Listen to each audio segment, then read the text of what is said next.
Arkadaşlar, herkese iyi günler. Kanalımıza hoş geldiniz.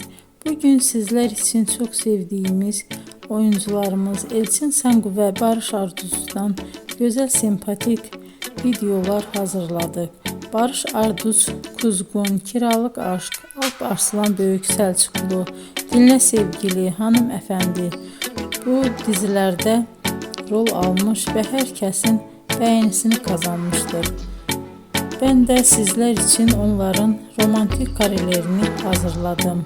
Bu videoların devamının gelmesini istiyorsanızsa emeğime saygı olarak kanalıma abone olup yorum yazmayı, sona kadar izlemeyi unutmayın. İzleyen herkese teşekkür ederim. Yeni karelerle görüşmek dileğiyle. Hoşça kalın.